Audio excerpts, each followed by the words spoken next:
नमस्कार, स्वागत है आप सभी का फ्रंटलाइन 24 के इस खास कार्यक्रम में। मैं हूं आपके साथ साहिबा सिंह।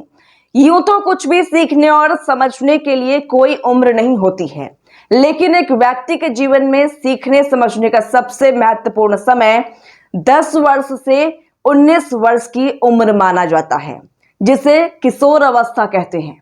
किशोर अवस्था में व्यक्ति हर रोज नई नई चीजें सीखता है और कई अलग अलग भावनाओं को महसूस करता है।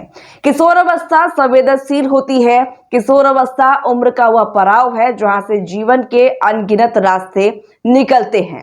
इसी उम्र में ऊर्जा और क्षमता भी भरपूर होती है। हालांकि किशोर अवस्था में कुछ शारीरिक और मानसिक बदलाव आते हैं, जिसे थोड़ा भटकने की आशंका रहती है।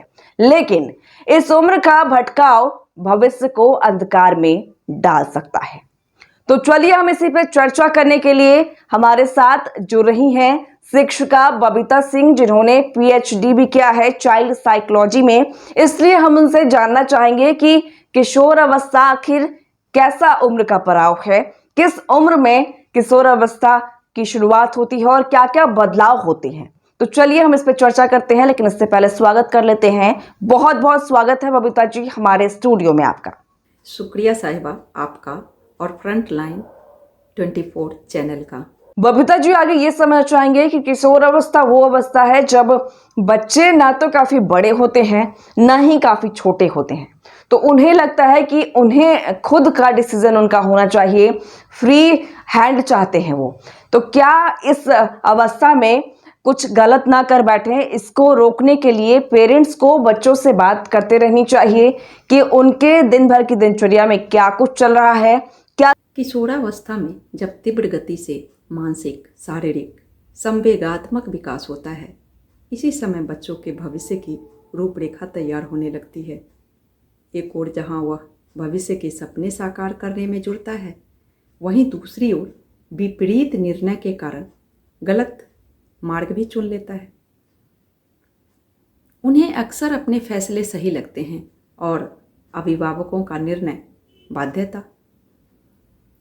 उनके अन्य साथी जो कुछ कर रहे होते हैं उनसे वो प्रभावित होते हैं। उन्हें लगता है कि उनके मित्र भी तो ऐसा कर रहे हैं, अतः उनकी प्रत्येक गतिविधियों पर नज़र ही नहीं रखना चाहिए, उन्हें समझना भी चाहिए और उनके प्रति सजग और सचेत रहना चाहिए। अभिभावकों को बच्चों की हर खबर होनी चाहिए, उन्हें अच्छी आदतों से जोड़नी चाहिए, वे सही निर्णय ले सकें। इसके लिए उन्हें उनके नैतिक मूल्यों से अवगत कराना चाहिए, उनके पसंदीदा कार्यों में सहयोग करना चाहिए। अभिभावकों को बच्चे संपूर्ण दिनचर्या बता सकें, ऐसी आदत उनकी शुरू से होनी चाहिए, या अभिभावकों को उनकी आदत शुरू से ऐसी बनानी चाहिए। बात चाहे अच्छी हो या बुरी, वे अपने पेरेंट्स को बता सकें। अपने अभिभावकों से डर से नहीं, अपितु प्रेम और स्नेह के भाव से जुड़ें, ताकि जीवन के हर पहलू पर वे अपने अभिभावक से बात कर सकें, उसके बदलाव की जानकारी दे सकें, ताकि अभिभावक उसका मार्गदर्शन कर सकें। अगर ये संभव हो जाता है तो आधी से ज़्यादा मुश्किल तो यहीं पर आसान हो जाती है। अपने परिवार का वातावरण उचित रखें, फैमिली बॉन्डिंग अच्छी बनाएं, ताकि उसे अकेलापन महसूस ना हो। बहुत से अभिभावक पहले तो अपने बच्चे को ध्यान नहीं रखते और बाद में किसी समस्या से ग्रसित होने पर उसे डांट फटकार लगाते हैं या उस पर चिल्लाते हैं, जो बिल्कुल ही गलत है। बच्चों पर पूर्ण नज़र रखें, पर शक के दायरे में नहीं। हर समय उनका पीछा ना करें, बस गतिविधियों पर ध्यान रखें, क्योंकि यह उम्र बहुत संवेदनशील है। अभिभावकों को उनके व्यक्तिगत जानकारी के अलावे शैक्षणिक गतिविधियों पर भी ध्यान रखने की ज़रूरत होती है कि उनके मित्र कैसे हैं, कैसे परिवार से हैं, उनका बच्चा कैसी संगति में रहता है, यह सब जानने की उन्हें ज़रूरत होती है। कुछ नया इंटरेस्ट क्रिएट करें, इससे आप उसके करीब रहेंगे और उसकी एनर्जी सही जगह लगेगी।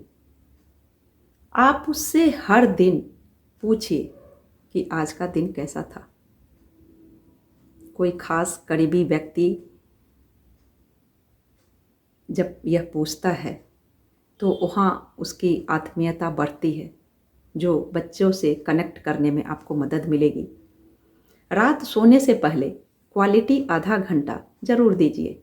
अगर आपके टीन एजर्स के पास कोई हैवी इमोशन होगा तो उससे रिलीज होने में उसे मदद मिलेगी। आप समझ जाएंगे कि उसके एक्सप्रेशन से, उसके आइज से, उसकी आवाज़ से, और इसको आप उसकी हैवी इमोशन के साथ सोने नहीं देंगे। उसकी उस निगेटिविटी को आप रिलीज़ करेंगे और तब जब वह बच्चा तनाव मुक्त होकर सोएगा तो सुबह नींद से फ्रेश होकर जगेगा और तब उसके लिए वह समस्या रात गई और बात गई वाली साबित हो सकती है। और इस तरह से वह अपने निगेटिविटी से या समस्या से रिलीज होकर, तनाव मुक्त होकर निर्णय लेने में सक्षम हो पाएगा। कभी भी अपने बच्चे का कंपैरिजन किसी और बच्चे से नहीं करें। अगर आप ऐसा करते हैं, कंपेयर करते हैं, तो ये बिल्कुल ही गलत है। बजाय उसके अंदर इन्फीरियरिटी कम्प्लेक्स आ जाएगा और आप इमोशनल लेवल पर उसे हैवी बना देंगे। उसकी अपनी खूबी याद दिलाएंगे, तुम में भी खूबी है, तुम अच्छा कर सकते हो। मेंटल सेल्फ केयर करना सिखाएं। किसी ने कुछ कह दिया, उसे बुरा लगा हो, तो उस निगेटिविटी को कैसे रिलीज कर पाएगा वह बच्चा, कैसे अपनी सेल्फ केयर करेगा, यह उसे ट्रेनिंग दें। जब आप उसकी दुनिया में कनेक्ट रहेंगे तभी आप ऐसा कर पाएंगे। थोड़ी फ्रीडम भी दें, क्योंकि नेचुरली जब उसे अपने डिसीजन लेने पड़ेंगे तो वह फियर फील करेगा और सेल्फ कॉन्फिडेंट होकर अपने निर्णय को वह स्वयं ले पाएगा। इस उम्र में इमोशनल इश्यूज भी ज़्यादा होते हैं। छोटी सी बात पर ज़्यादा गुस्सा हो जाना, ज़्यादा नाराज़ हो जाना, यह सब आम बात होती है। तो बच्चों से मित्रवत व्यवहार करें। पीढ़ियों के अंतराल को भरना तो नामुमकिन है, जनरेशन गैप होता है, परंतु माता पिता का स्नेह, सानिध्य, सहयोग, अच्छी संगति और अच्छा साहित्य बच्चों के सामाजिकरण में काफ़ी सहयोगी हो सकता है।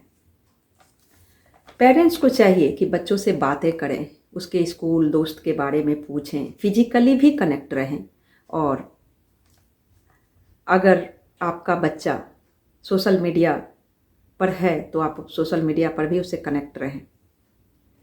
आपसे बच्चे का बॉन्ड अच्छा रहेगा तो कनेक्टिविटी सही रहेगा। कनेक्टिविटी को रिन्यू करने के लिए बच्चों के साथ ट्रिप पर भी जाएं। बच्चा एक सेफ्टी जोन फील करता है जब वो आपके साथ कहीं जाता है, अपनी बातों को शेयर कर पाता है। गेम प्लान करें। बच्चा अकेला पबजी में लगा रहेगा या मोबाइल पर लगा रहेगा, इससे अच्छा है कि वो आपके साथ खेले और फिजिकली भी वह स्ट्रॉन्ग रहेगा। उसके मनपसंद खेल में आप शरीक हों।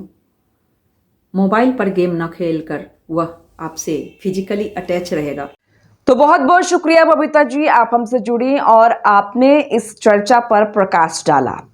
फिलहाल दर्शकों, आपको बता दें कि किशोरावस्था वो अवस्था है जब अपने अभिभावक को अपने बच्चों पर नजर रखने की जरूरत है। सिर्फ नजर ही नहीं, उनके दोस्त बनिए।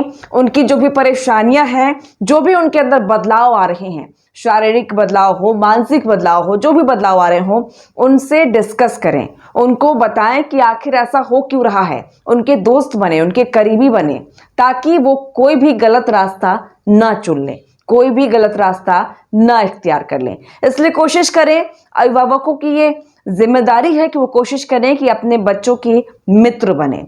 उन्हें आहिस्ते से, प्रेम से और कहें कि अच्छे से समझाएं कि सही क्या है, गलत क्या है। और इस उम्र में भटकने की जो चांसेस हैं वो ज़्यादा रहती हैं, और इस उम्र में अगर भटकाव हुआ तो ज़िंदगी कहीं ना कहीं अंधेरी हो जाती है। इसलिए ज़रूरी है पेरेंट्स को कि एक अच्छे पेरेंट्स बने, एक अच्छे अभिभावक बने, अपने बच्चों के भविष्य के लिए उनकी जो भी परेशानियां हैं उन्हें समझें, उन्हें बताएं क्या कुछ बदलाव जो हो रहे हैं आखिर क्यों हो रहे हैं, क्या कुछ वजह है। ये तमाम जो जानकारियां हैं एज अ पेरेंट्स आप उनसे बातचीत करें। फिलहाल अगले कार्यक्रम में हम फिर से हाजिर होंगे किसी और नई चर्चा को लेकर। आप देखते रहें फ्रंटलाइन 24। मुझे दीजिए इजाजत, नमस्कार।